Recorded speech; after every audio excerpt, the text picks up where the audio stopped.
Vous êtes sur RTL. Yves Calvi. RTL Matin. Il est 8h48. Bonjour Laurent Gérard. Bonjour. Bonjour Mademoiselle Jade.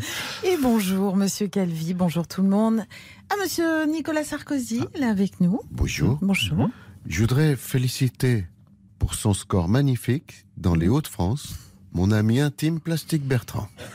Non, alors c'est pas Plastique Bertrand, c'est Xavier Bertrand. Ah, ce Bertrand Xavier, je l'ai toujours soutenu depuis qu'il est tout petit. Il a toujours eu cette bonne tête d'honnête homme. On voit qu'il est honnête comme un assureur. Hein, vous saviez que j'avais la multirisque chez lui? Non. Pourtant, vous n'aviez pas de mots assez durs contre celui qui fut pourtant votre ministre. Mais vous êtes terribles, vous êtes les journalistes, à faire du hachis de polémique avec du gratiné de calomnie dessus. Oui. Quelle indignité! Mais quelle indignité! Tiens, d'ailleurs, c'est tellement mon ami que je vais faire dépayser tous mes procès à moi que j'ai dans les Hauts-de-France. Oui, d'accord. Mais alors, finalement, à la présidentielle, vous n'allez pas soutenir Emmanuel Macron, c'est ça? Emmanuel qui? Je connais pas. D'accord. Le premier tour des élections régionales et départementales a donc été marqué par une abstention record, ce qui ne manque pas d'interroger sur la vie démocratique de notre pays. On a gagné. Oui. On a gagné. Oui, bonjour François Bayrou. Qu'est-ce que vous avez gagné et quelle est la raison de votre visite surtout? La raison, c'est l'énorme surprise de ce scrutin. Ah. Mon MoDem a gagné cette élection haut la main, peau de lapin. D'où tenez-vous ça? Très peu d'électeurs se sont déplacés. Je ne vous le fais pas dire. Une grande majorité des électeurs n'ont voté ni à droite, ni à gauche. Ils ont donc suivi nos consignes. Cela fait quasiment 68% des inscrits. C'est un score historique. Ma meilleure performance depuis mon accession à la tête de mon MoDem. Bon, vous oubliez que les Français n'ont pas voté non plus pour le MoDem. Hop. Je vous annonce une autre grosse surprise pour dimanche prochain.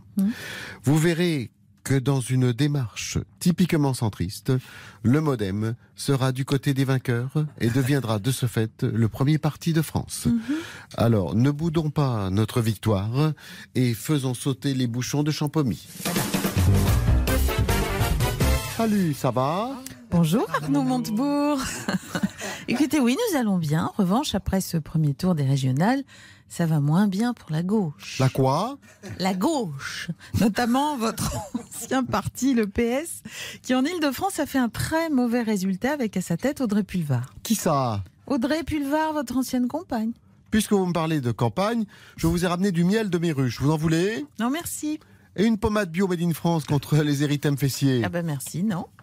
Oh, mais ça, c'est pas pour vous, c'est pour les gens dont vous me parlez. Quand on se réveille avec un mal de cul, c'est très efficace.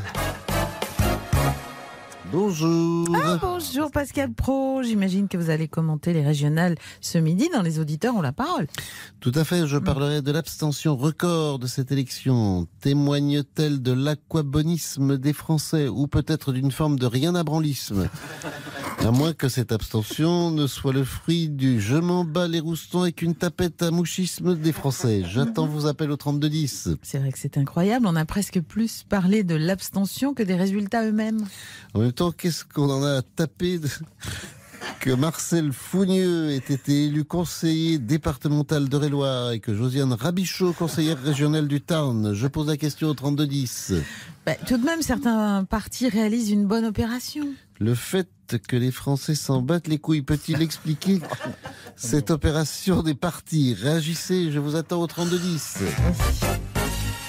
C'est donc ce soir qu'aura lieu la 40e édition de la désormais traditionnelle fête de la musique. Monsieur Calvi, réjouissez-vous. À cette occasion, on va bien dormir. Laurent Delahousse a décidé de nous en raconter la genèse.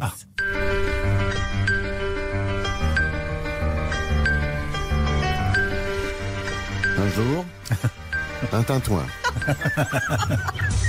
Madame, monsieur, bonsoir. Ce jour-là, nous sommes en octobre 1981. François Mitterrand vient d'être élu et déjà, pour l'Union de la gauche, les nuages s'amoncellent sur le premier gouvernement Mauroy. Irrité, le nouveau président convoque son sémillant ministre de la Culture, Jack Lang. Moi, il fait demander, Monsieur le Président. Voilà à peine 4 mois que nous sommes au pouvoir. Et le peuple est déjà déçu.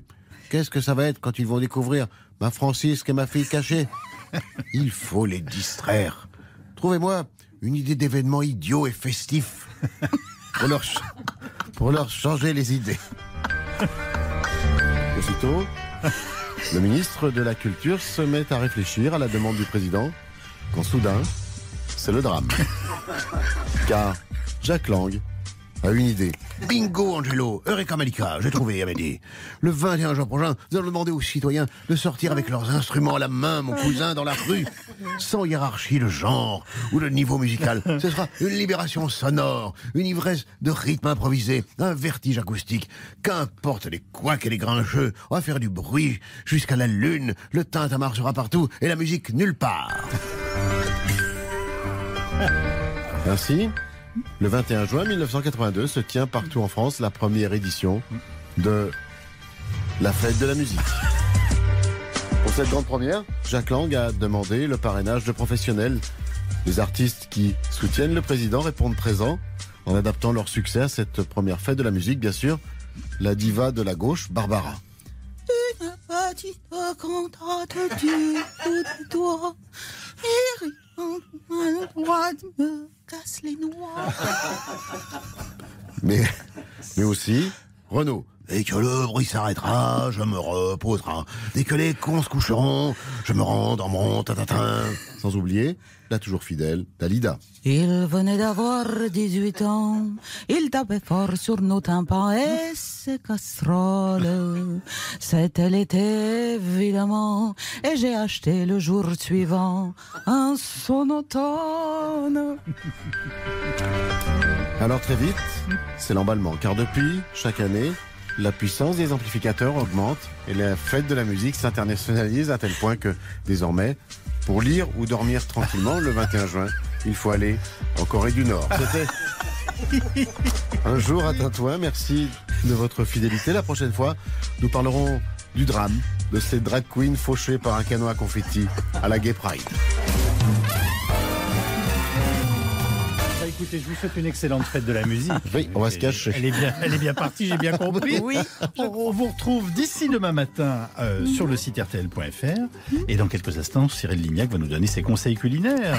C'est quoi? C'est quoi alors? Aujourd'hui, il va réaliser une panna cotta gourmande et acidulée. Oh. Tout à gagner sur RTL. Tous les matins, 11h30, tout à gagner, c'est quoi? De la culture, de l'humour, des rires, des invités, c'est tous les jours entre 11h30 et 12h30 sur RTL. Tout à gagner, présenté par Bruno Guillon et Bérénice Bourgueil, c'est du lundi au vendredi à 11h30 sur RTL et à tout moment en replay sur l'appli RTL.